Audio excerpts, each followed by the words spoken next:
నడుస్తున్నానా, పరిగెడుతున్నానా, తగ్గిందా లేదా? ఇది దేహానికి తగిన గాయం. మరి గుండెకి తగిలితే చూడండి, గుండె గాయమును గుర్తుపట్టే నరుడు చాలా సార్లు గుండె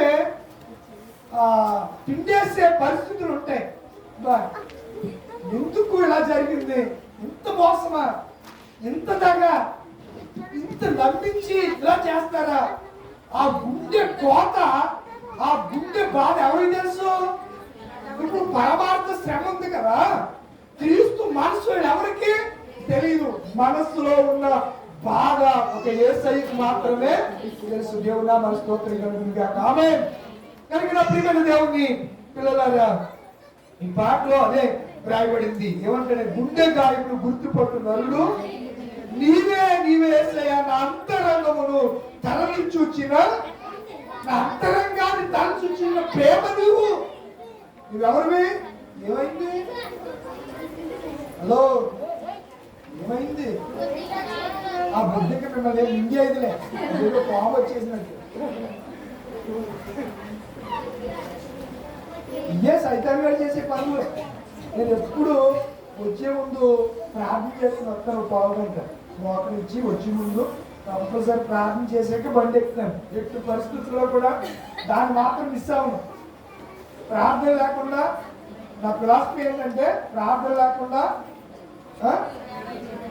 పని చేయకూడదు, బైబిల్ చదవకుండా బయటికి వెళ్ళకూడదు అనే ఒక దానికి నేను ఏర్పాటు చేసుకున్నాను. కంపల్సరిగా ఎంత బిజీ షెడ్యూల్ అన్నా ప్రార్థన మాత్రం తప్పనిసరి చేస్తాను, బైబిల్ కూడా చదువుకుంటాను. అల్లరి జరగకూడదని ప్రార్థన. సైతం గారు కుదురుకుంటాడా? ఏదో డిస్టర్బెన్స్, ఎవరోలో ఏదో డిస్టర్బెన్స్. మన కాన్సన్ట్రేషన్ దెబ్బతీయాలంటే వాడి మించిన వాడికి ఎవడు లేడు. అద్భుతమైనటువంటి టెక్నిక్ ఆ దగ్గర ఉంది. వాడి దగ్గర ఉన్నటువంటి టిక్కులు టక్కులు ఎవరి దగ్గర ఉండవు. అంత టక్కులు మారాడు. అర్థమవుతుందా మీకు? కనుక గుండె గాయాన్ని గుర్తుపట్టినాడు ఎవరు చెప్పండి? మన ఆవేదనను అర్థం చేసుకునేవాడు. మనకు ఒక్కొక్కసారి చాలా బాధలో నిస్పృహలోకి వెళ్ళిపోతూ ఉంటాం. అప్పుడు మనల్ని వాదార్చేది, ధైర్యపరిచేది మనుషుల కంటే దేవుని వాక్యమే మనల్ని. అందుకే దావీదు అంటాడు, బాధలో అదే నాకు నెమ్మది కలిగజేసింది, శాంతిని కలిగజేసింది, సమాధానం కలిగజేసింది. ఎవరు? అది అనగా వాక్యం అనగా దేవుడు. నా ప్రియమైన దేవుడి పిల్లలు ముగింపులకు వస్తున్నాను.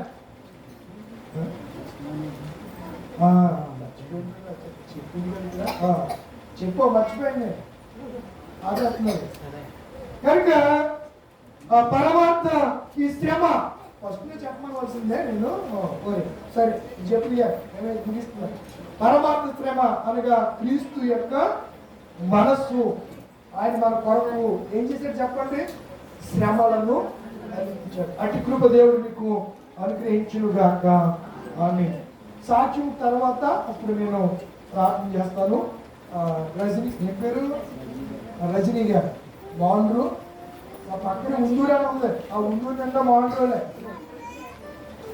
మాట్లాడితే దెబ్బలానికి వెళ్తారు వాళ్ళు. మరి ఈ ఎలాగంటారో తెలియదు. వాళ్ళు మా తమ్ముడు వాళ్ళు.